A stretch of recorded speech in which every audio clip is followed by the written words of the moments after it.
अब के गर्लिन् त र अब सुकुमायाको आगमन होला त अनुसार यस बारेमा केही कुराकानी गर्न छ। त्योभन्दा पहिला हजुरहरूलाई भुन्टी च्यानल एकदमै मनपर्छ भने त्यसको लागि अवश्य पनि एक लाइक र सब्स्क्राइब गर्नुहुन्छ भन्ने आशा राख्दै आजको मेन विषयतर्फ लागौँ। दर्शकबिन भुन्टीले अहिले एकदमै मन दुखाइरहेकी छिन्। भुन्टीको मनमा एकदम गहिरो चोट परिरहेको छ।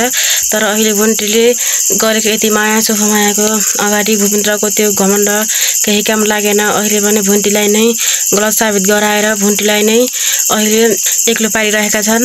अहिले भुन्टीलाई साथ दिने कोही छैन। अझ यस्तो समयमा पनि भुन्टीलाई माया गर्न र बुझिदिने भएको भए अहिले कति राम्रो र त्यो बच्चाको भविष्य उज्जवल हुन्थ्यो भनेर भुन्टीले एकदमै मनमा सोचिरहेकी थिइन्। तर घर आउँदा यस्तो भयो। भुन्टीले भूपेन्द्रमाथि गरेको मायालाई अहिले भूपेन्द्रले यस्तोसँग भूपेन्द्र भुन्टीको माया र सम्मानको लायक छैनन्। किनकि अहिले भुन्टीलाई गरेको यस्तो व्यवहारले कसैलाई पनि यस्तो व्यवहार गर्नुहुन्न कि अरूको मन दुखोस् भनेर भुन्टीले अहिले निकै मन दुखाइरहेकी छिन्। यता दाइले पनि साथ दिनुभएको छ भुन्टीलाई, तर साथ सपोर्ट दिएर पनि के गर्नु।